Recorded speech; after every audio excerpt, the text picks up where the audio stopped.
धड़धड़ा के करीब 14-15 आदमी अंदर आ गए और उसने तजिंदर बग्गा को घेर लिया। कहाँ चलना है तो कोई जवाब नहीं दिया। चलो, उसने कहा ठीक है मैं चलने को तैयार हूँ, आप मेरे को सर के ऊपर पगड़ी बांध लेने दो। उन्होंने इसका अवसर नहीं दिया तो उसने मेरे मुंह के ऊपर एक पंच मारा, फिर दूसरा हाथ मेरे गर्दन के ऊपर मारा।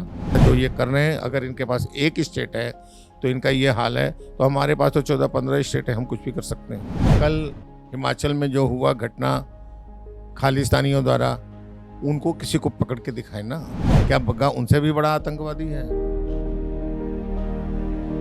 नमस्कार, द न्यूज़ 15 देख रहे हैं आप। मैं हूं आपके साथ पुलकित शुक्ला। दिल्ली, पंजाब, हरियाणा, तीनों पुलिस इस समय सिर्फ और सिर्फ एक व्यक्ति की बारे में बात करना चाह रही है। और तीनों राज्यों की पुलिस की अगर बात करें तो तीनों राज्यों की पुलिस की फेवरेट इस टाइम सिर्फ एक ही आदमी बन चुके हैं, वो हैं तजिंदर पाल सिंह बग्गा। इस समय मौजूद हैं हम तजिंदर पाल सिंह बग्गा के निवास स्थान पर, जो कि दिल्ली के निवास स्थान है। और यहाँ पर हम जानेंगे कि किस तरह से पंजाब पुलिस ने दिल्ली की पुलिस के परमिशन के बिना तजिंदर पाल सिंह बग्गा के घर पर पहुंचकर उनको गिरफ्तार करने की कोशिश की, और क्या कुछ कार्रवाई करते हुए पंजाब पुलिस उनको पंजाब ले जाने की कोशिश कर रही थी, और जिस तरह से तमाम राजनीति इस पर गरमा चुकी है। ऐसे में पूरा वाकया हम जानेंगे तजिंदर पाल सिंह के पिताजी से, और क्या कुछ मामला पूरा उनके आंखों देखा हाल यहाँ पर रहा, क्योंकि उस समय जो यहाँ पर मौजूद थे वो उनके पिताजी उनके साथ मौजूद थे। सर, बहुत स्वागत है हमारे चैनल पे आपका। नमस्कार जी, अपना नाम बताइए। मेरा नाम प्रीतपाल सिंह बग्गा है। हमारे साथ प्रीतपाल सिंह बग्गा जी यहाँ मौजूद हैं, जो कि तजिंदर पाल सिंह बग्गा के पिताजी हैं। इनसे जानते हैं कि किस तरह से पंजाब पुलिस ने इनके साथ बदसलूकी करी, और जिस तरह से तजिंदर पाल सिंह बग्गा को यहाँ से ले जाया गया वो पूरा माहौल किस तरह से था। अंकल जी, जिस तरह से यहाँ पर पुलिस आई, आप यहाँ पे मौजूद थे? जी हाँ, मैं मौजूद था। मौजूद थे जब पुलिस आई। पुलिस आने के बाद क्या कुछ कार्रवाई आपने देखी? भले 2 आदमी आए थे, अंदर आके बैठे। वो पहले भी आ चुके थे नोटिस लेके। उन्होंने आके कहा हम लोग नोटिस लेके आए हैं। वो यहाँ बैठ गए। इतने में बाहर से दरवाज़ा भड़काने की आवाज़ आने लगी। दरवाज़ा थोड़ा सा टाइट है, नहीं खुल रहा था। फिर उसको इधर से खोला गया तो धड़धड़ा के करीब 14-15 आदमी अंदर आ गए और उसने तजिंदर बग्गा को घेर लिया और उसके बाजू और गले से पकड़ के उठाने लगे और बाहर ले जाने लगे। तजिंदर बग्गा ने इतराज़ किया तो क्या बात है, क्यों ऐसा कर रहे हो? तो उन्होंने कहा चलो हमारे साथ चलो। कहाँ चलना है तो कोई जवाब नहीं दिया। चलो, तो उसने कहा ठीक है मैं चलने को तैयार हूँ, आप मेरे को सर के ऊपर पगड़ी बांध लेने दो। उन्होंने इसका अवसर नहीं दिया। इसके बाद क्या हुआ कि मैं उस अपने कमरे के गेट के पास था, रसोई में था वैसे, तो निकला तो वहाँ से कमरे में चला गया अपनी वो मोबाइल उठाने के लिए। मोबाइल उठा के जो ही आया, मैंने वीडियो बनाने की कोशिश की तो एक जना आया, उसने मेरे को धक्का दे के कमरे के अंदर कर दिया। अंदर करके साइड में ले जाके उसने मेरे से फ़ोन छीनने की कोशिश की। मैंने हाथापाई की, फ़ोन नहीं देने की कोशिश की तो उसने मेरे मुंह के ऊपर एक पंच मारा, फिर दूसरा हाथ मेरे गर्दन के ऊपर मारा और मेरा मोबाइल छीन लिया और छीन के वो बाहर आ गए। जी सर, आपने बताया कि जो पंजाब पुलिस आई थी उन्होंने पगड़ी पहनने का मौका भी नहीं दिया। पंजाब पुलिस जो आई थी, क्या उन पुलिस वालों में किसी ने पगड़ी पहन रखी थी? हाँ, 1-2 आदमी थे, 2-3 आदमी थे जिन्होंने पगड़ियाँ बांध रखी थी और ज़्यादातर लोग कमांडो ड्रेस में थे, टी शर्ट वगैरह में थे। जी, पुलिस ड्रेस में भी 1-2 जने ही थे, पगड़ी बांध रखी थी लोगों ने। जी, तो आप देख सकते हैं कि यहाँ पर प्रीतपाल सिंह जी ने बताया कि उन लोगों ने पगड़ी भी बांध रखी थी। अब सवाल ये है कि जो पुलिस यहाँ पर पगड़ी बांध के आई, कितना बड़ा आरोप यहाँ पर लगाते हुए एक सिख समुदाय के लोग हैं जो खुद स्वयं पगड़ी पहन के आए हैं, उन्होंने अपने ही भाई को, अपने ही समुदाय के लोगों को यहाँ पर पगड़ी तक नहीं पहनने दी। तो कहीं ना कहीं यहाँ पर पंजाब पुलिस पर और भगवंत मान की सरकार पर सवाल जरूर खड़ा होता है। अब ये सवाल जरूर खड़ा इसलिए होता है क्योंकि जिस तरह से सरकार आने के बाद जो तमाम रणनीतियां, तमाम ऐसे आरोप प्रत्यारोप सरकार के ऊपर निकल के आ रहे हैं, कहीं ना कहीं ये एक सोचने का विषय जरूर बन गया है। और तमाम ऐसे आरोप और भी लगाए गए पंजाब सरकार के ऊपर कि पहले भी कई तरह की टिप्पणियां और कई तरह के नोटिस देके यहाँ पर इन लोगों को परेशान किया जा रहा था। सर, उसके बाद क्या हुआ? जब पुलिस यहाँ से ले गई, उसके बाद थाने ले गई, उसके आगे की क्या कार्रवाई रही? जैसे ही वो पुलिस बाहर निकली मैं भी उधर दूसरे गेट से, दूसरे कमरे के रास्ते से बाहर निकला, देखा कि कम से कम 15-16 गाड़ियां खड़ी हैं और कम से कम मेरे हिसाब से लगभग 50 व्यक्ति होंगे जो पुलिस वाले थे, अब गैर पुलिस वाले ही लग रहे थे। वर्दियां नहीं थी तो उसको हम क्या श्रेणी में डालें। वो साथ में गाड़ी में डाला और निकाल के ले गए। जी। तो यहाँ पर सोचने वाली बात यह भी है कि अगर किसी राज्य की पुलिस किसी और राज्य में किसी को गिरफ्तार करने जाती है तो उस राज्य की पुलिस के उस एरिया के थाने को पहले सूचित किया जाता है। तो क्या अंकल जी पहले उस आपके एरिया का जो थाना है वहां से कोई आया या उनको पंजाब पुलिस ने सूचित किया? नहीं, उनके साथ दिल्ली पुलिस का कोई भी व्यक्ति नहीं था और ना ही उनके पास कोई कागज़ था, ना उन्होंने हमें कोई वारंट दिखाया। और इसकी पुष्टि आपको हो सकती है, जो पुलिस ने पंजाब वालों ने खुद वीडियो डाला है उसमें सब कुछ स्पष्ट नज़र आता है। कहीं भी वो कागज़ दिखाते हुए नज़र नहीं आते। सिर्फ सीधा अंदर तिंदर बग्गा को पकड़ा, जो उस नंगे सिर था उसको पकड़े हुए नज़र आ रहे हैं। तो अंकल जी इसके बाद वो थाने लेके गए जनकपुरी के, ऐसा कहा गया कि जनकपुरी थाने लेके गए या सीधा पंजाब ले जाने की प्रक्रिया शुरू हो गई? पंजाब निकालने की कोशिश की। उसके बाद जहाँ तक मेरे को पता लगा, जब मेरे को वहाँ से मैंने अपने लोगों को सूचित किया तो उन्होंने हमें थाने बुलाया। मैं थाने गया तो वहाँ पंजाब पुलिस वाले 3-4 ऑफिसर वगैरह थे वहाँ पर। तो वो अंदर बैठे हुए थे, उनसे हमारी लोकल पुलिस बातचीत कर रही थी। उन्होंने यही बताया कि हम खबर करने आए हैं, लेकिन ये है कि उनको कहा था कि खबर आप जब ले गए तो अब क्या खबर कर रहे हैं। आपको अगर खबर करनी थी तो आप जब आए थे तो आके हमसे बात करते। आप उसको भेज दिया, उसके आधे घंटे के बाद आए हैं यहाँ खबर करने, तो ये तो उचित नहीं है। तो आपस में उनका मामला था, वो चल रहा था, जिसको ज़्यादा मैंने वो नहीं दिया। जी।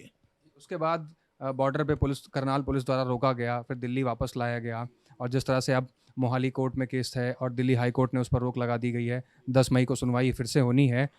तो इस पूरे मामले के बीच में आप किस तरह से इस पूरे वाक़या को देख रहे हैं और आपके दिल पर क्या गुजर रही है? क्या कहना चाहेंगे आप सरकार से, केंद्र सरकार से क्या कहना चाहेंगे? केंद्र सरकार से यही कहना चाहेंगे कि ये दोनों जगह की सरकारें केजरीवाल की रहने लायक नहीं है।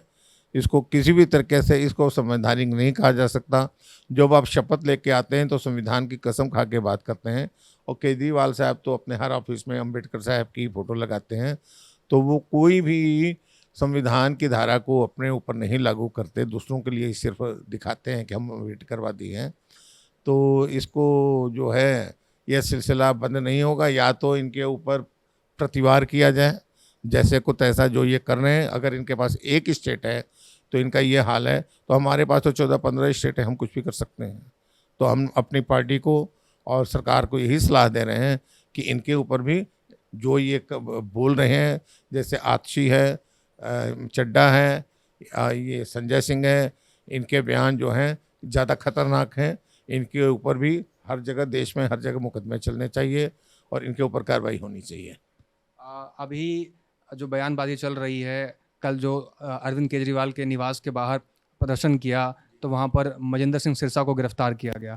सिरसा जी ने कहा कि हाल ही में जिस तरह से ये सारी कार्रवाई हुई और जिस तरह से सारा माहौल हमने देखा, तो अब भगवंत मान और केजरीवाल को सिख समुदाय से माफ़ी मांगनी चाहिए। और जिस तरह से पगड़ी का अपमान यहाँ पर केजरीवाल सरकार ने किया है, और उस न केवल उस पगड़ी का अपमान किया है, पूरी समुदाय का अपमान किया है, इस पर आप क्या कहना चाहेंगे? बहुत ही शर्मनाक है ये। बहुत ही, जिसकी जितनी ज़्यादा निंदा की जाए उतना कम है। हमारे अल्पसंख्यक आयोग ने पंजाब सरकार को इसके लिए नोटिस भेजा है कि 7 दिनों के अंदर इसका जवाब दो। और वो क्या जवाब देते हैं और क्या काम होता है ये तो वही जाने।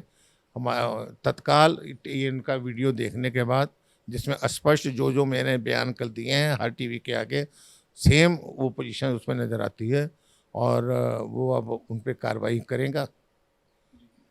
एक रिपोर्ट मैंने पढ़ी, उसमें ये भी था कि जब बग्गा जी को वहाँ से वापस लाया गया तो उनकी मेडिकल रिपोर्ट में उनके शरीर पर चोट के निशान देखे गए। तो उस चोट के निशान क्या आपने देखे? नहीं, मैंने नहीं देखे। मेरे पास तो मौका ही नहीं मिला उनको बैठने का। जो अब वो आए हैं रात को करीब 1:30-2 बजे आए। उसके बाद आप मीडिया वाले हमारे साथ लगे रहे 3-3:30 बजे तक। उसके बाद उन्होंने खाना खाया, खाना खा के लेटने चले गए। ज़्यादा उसके बारे में मैं पूछ भी नहीं सका। सवेरे अभी सोए हुए थे तो 7 बजे मीडिया फिर आ गया। पानी का घूंट तक उन्होंने पिया। 12 बजे तक मीडिया लगातार चलता रहा, इसलिए कोई बातचीत नहीं हुई। उसके बाद फिर वो कुछ और लोग मिलने आते रहे, बीच बीच में मीडिया वाले भी आते रहे। शाम को उसके बाद गोवा के मुख्यमंत्री जी आए। उसके बाद आ गए हमारे युवा मोर्चा राष्ट्रीय अध्यक्ष तेजस्वी सूर्या जी। तेजस्वी सूर्या जी जब तक जाते, हमें पता लग चुका था कि पंजाब पुलिस ने और एक मुकदमा डाल दिया हुआ है, वारंट लेके आ रही है। तो सूर्या जी के जाते ही ये भी वकीलों के पास निकल गए। जी। तो जिस तरह से मैंने अभी पूछा आपसे कि उनके शरीर पर चोट के निशान देखे गए, तो इस चोट के निशान पर क्या आप अब न्यायालय की ओर अग्रसर करेंगे, या फिर आप इस मामले को, जिस तरह से दिल्ली हाई कोर्ट तो पहुंच ही चुका है, तो हाई कोर्ट के बाद क्या मामला आप सुप्रीम कोर्ट तक लेना चाहेंगे? हॉस्पिटल में जांच हुई है, उसके रिपोर्ट में लिखा गया है, और जब कोर्ट में रात को मजिस्ट्रेट के सामने पेश किया गया तो मजिस्ट्रेट ने भी इस चीज़ की पुष्टि की है।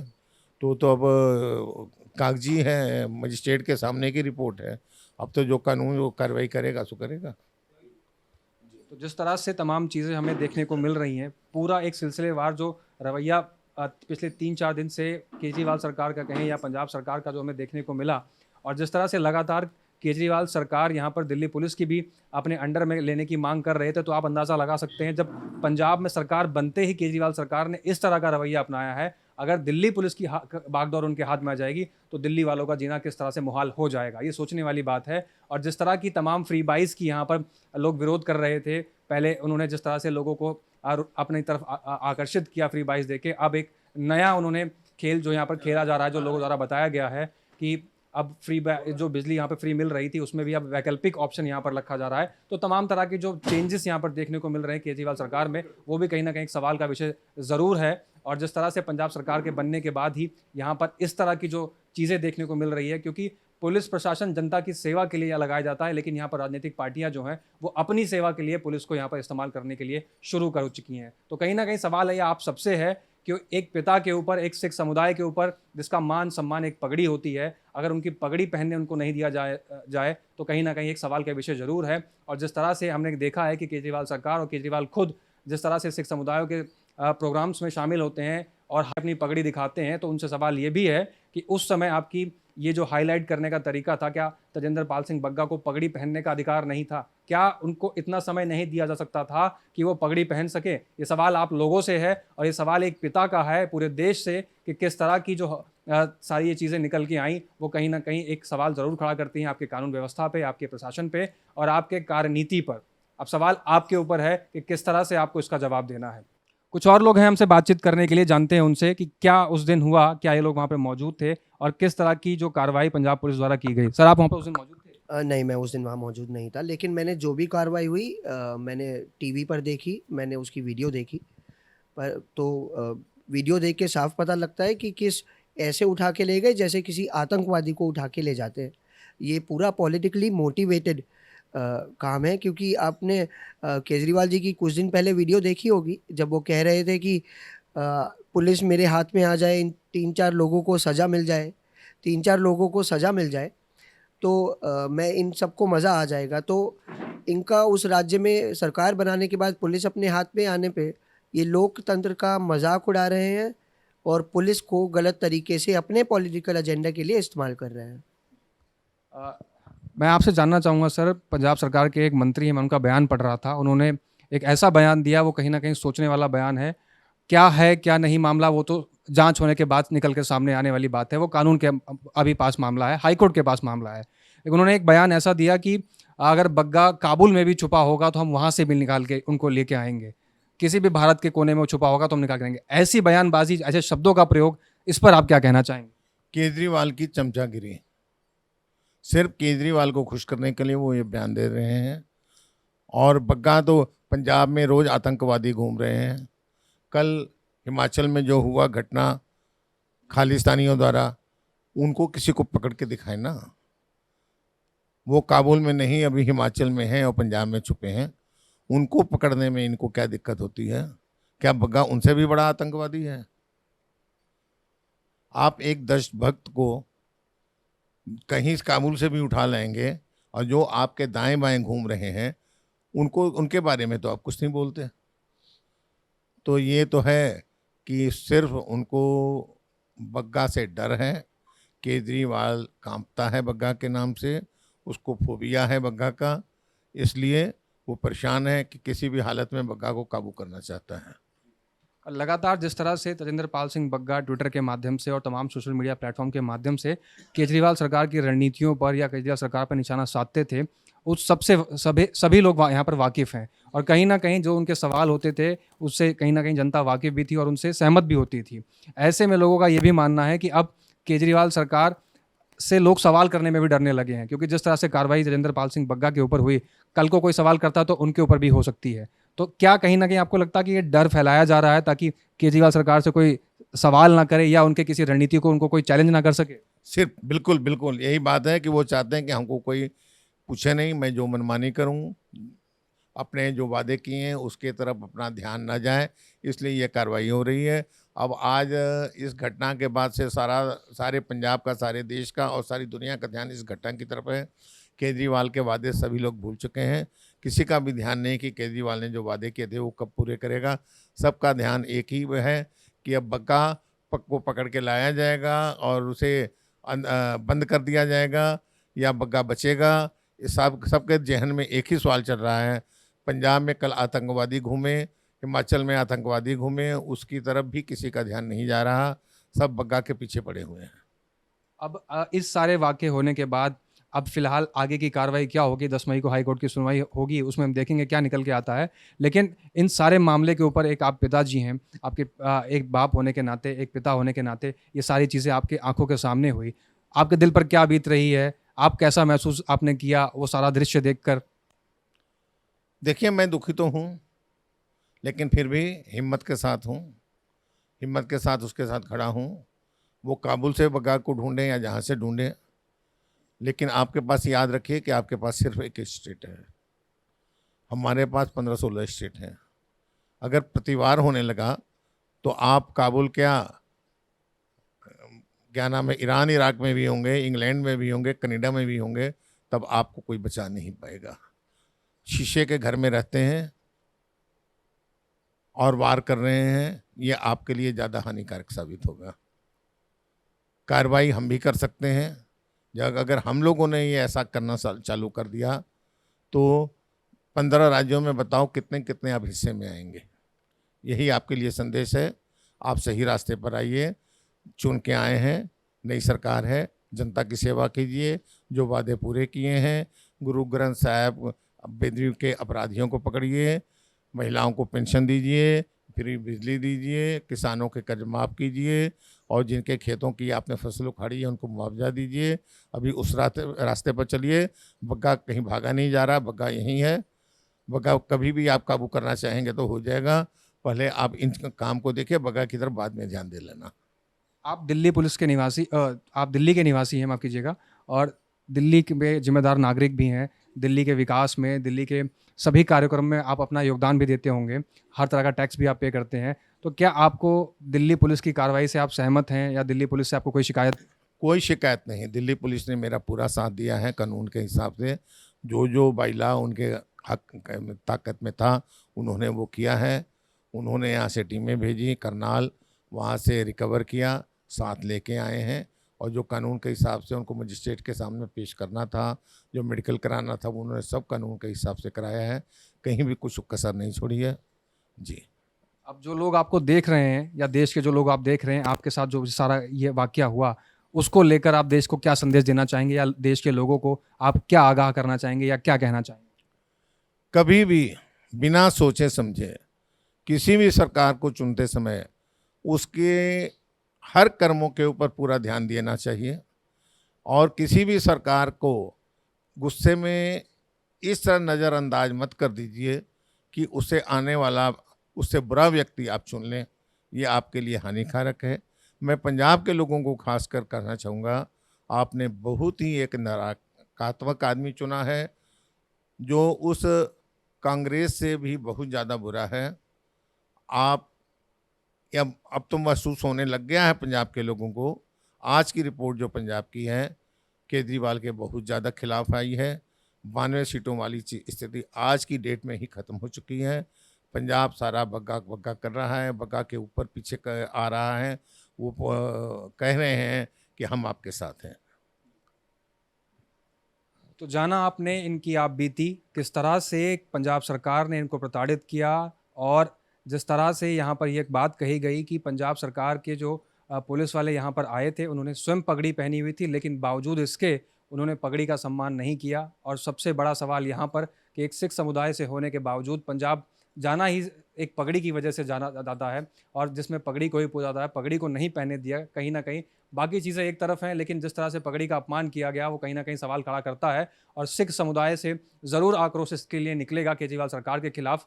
और जिस तरह से एक पिता के ऊपर जो दिल पे बीत रही थी और उनके ऊपर भी हाथ उठाने की कोशिश यहाँ पर, या हाथ उठाया गया, ये भी यहाँ पर आरोप लगाया जा रहा है यहाँ पर उनके पिता प्रीतपाल सिंह जी बग्गा जी के द्वारा। तो अब इसके बाद देखना होगा कि हाईकोर्ट की सुनवाई में क्या निकल के आता है। और आपको कैसी लगी हमारी रिपोर्ट, हमें ज़रूर बताइए। नमस्कार।